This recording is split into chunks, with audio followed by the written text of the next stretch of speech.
grenade explosions hit the intangible part as well as the hurt box, then it'll still register the intangible part. So he might be able to make use of that. But it is just like fully having those moves to be able to contest that grenade, that oppressive tool Snake has. Yeah. Just getting right into it now.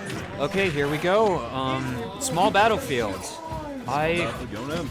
This is just a really good stage for both players, and well, not just players, these characters. Ridley, obviously on the platform. I think Full has gotten clip of the day on this stage before, killing a Steve in 2 seconds. But there's also Snake. I feel like whatever people say about Snake on PS2, I feel it's just so much tougher on this stage. It might be my bias as an Inkling player, but it just feels like that goes for everyone. If Inkling's good because the margin for error is so good for her, then imagine for literally the rest of the cast. And I think, again, the platforms being so closer to the ledges is so good for Snake because the lack of margin for error is so bad because typically you have a place to run away to, but on this little small battlefield stage that we love. Yeah. Different from PS2, this stage is quite a bit smaller, actually. Yeah. Those platforms, funnily enough, quite a bit bigger. It's just going to be that hashtag catching him, trying to regret the ledge there. Yeah, Ridley versus Cypher, I imagine is horrible, because besides maybe Fair just not connecting, everything else has to break it. I mean, there's just no way, I pity the Snake who has to try getting around Ridley. I pity the mid-level Snake who has to fight Smub. Something of that sort. Yeah. And getting up there. I don't know why. I don't know why this is the thing, but ever since I learned the Snake matchup, put time into it, it's so much harder for me to track C4, which is kind of contradictory, but it just goes. I think it's just. Smash. Yeah, it's just Snake players have optimized so much, and that landing is just so hard to catch, because even though Snake's mobility stats are just terrible. Jmoto doing such a good job of just throwing these grenades on top of him. Yeah. And he's just raining, that's what this matchup devolves into. You just rain hell for your opponents. And we were talking about Snake in back, but Ridley too. He has that Nikita. My God. And something I feel like is so tough is something I've noticed about Jmoto's play. I just want to make sure they don't hear me. Jmoto is just, I feel like what sets him apart from other Snakes is he just, at least versus me, and this might be biased because I play Inkling and that matchup's way different for Snake, but he's just so good at raining hell. Just the B reverses and the makes you, and frankly, again, it's something about Snake. You know that he's super stressful to fight. Yeah. And Trapper is trapping. That side B catching him out. Grenade will not save you from that command grab. Yeah, and just taking the stock off the board. And still has still down a bit of percent. Not a place you want to be versus Snake, but no longer a stock. Oh no! Yeah. But it's just that fortress with Snake. It's just so oppressive. It just feels like there's something times nothing you can do. Usually that's never the case, but Snake is just so good at just overwhelming you. I was gonna say overstimulating you, but I feel like it's just even worse. It's just literal hell, because it's not like it's fake pressure. It's real if you mess up, and it's so hard to think clearly what do I have to do to win this when he's cooking grenades and he's playing all around that. You just gotta get into Snake's castle here, and look at this ledge trapping. It is tough, especially when you're wielding a body as big as Ridley's. Getting that right into the shield, not gonna be good.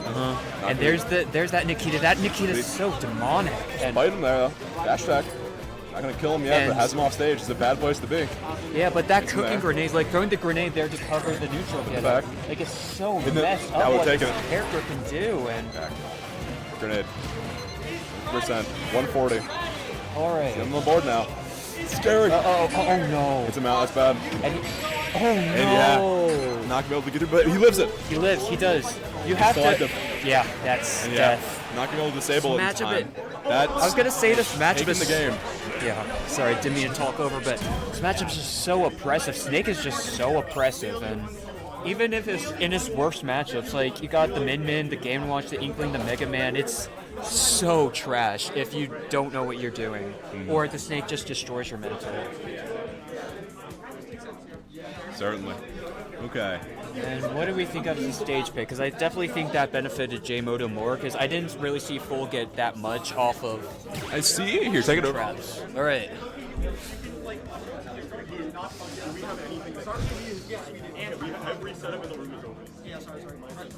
All right, so I think Cal should be coming back soon.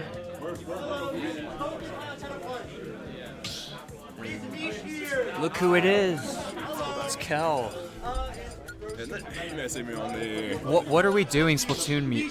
Yo, wait, did you tell him to do bomb rush blush? I was telling him how to get that audio good, and it seems like I'm gonna test it out with some good old Splatoon music. Yeah. I think we have someone in this venue who's literally a bomb rush blush expert. I don't know how else to put it. He's quite literally. Okay, back to Small Battlefield. Small Battlefield, yeah. Interesting, very interesting. Full deciding that the stage not the problem that last game. Yeah. Getting back. Yeah, I mean, I was gonna say that I definitely think it's the stage, but also if Gold has figured out Jmoto, then he can probably get a lot of mileage on Small Battlefield with a lead, and it looks like that's what he's trying to do. Again, he's a pretty aggressive Ridley, but he's still pretty reserved. It's more like he's just not a complete masher. He knows what he's doing, and he tends to not overextend. And you just look by the way, besides that grenade, but you see the way he plays. He's just so aware of his options and just knows how to play around flats. Okay. I think. Oh no! Good setup from Jmoto. Catches him with that grenade into the C4, just hitting him there. And now it's Snake with a lead. Yeah. Like I feel like Fool probably chose the stage because he wanted to get a good lead on Jmoto, because he's very good at adapting like that. But if he can't do that, then how can he do this? If you can take that advantage, it's good for you. And good. It's not unrecoverable. 35%. You can get back on the board here. Yeah, it's stake at 0. Small Battlefield, very good for benefiting that guy who is in the lead. Whoever is currently held in the stage control. It's just such easy stage to control in that way. Yeah. Once Snake gets into his castle, it becomes a lot harder to really break into it. Especially with such a big hurt box to get hit by all these random bombs. Yeah. Honestly, I don't know if people feel this way. I've always thought it's the Snake match. Must be the up tilt, taking it right there, yeah. Oh no! Right as I say something, I can't say a thing because so much happens with Snake, man. Yeah, taken right down. This is a bad place to be. You do not want to be a full stack down versus Snake. No. And again, this is best of 3 here. Oh my gosh, good percent. Not gonna take it quite yet. But that's the problem. Oh no, he has sticky on him. Yeah, you have to get in. As the gap widens and widens, it becomes increasingly tough to get this done versus Snake. Snake's such a good character, just kind of sitting in his little corner there, throwing the bombs at, chucking them, and you're the one who has to approach him. Seriously, close. Just like one hit.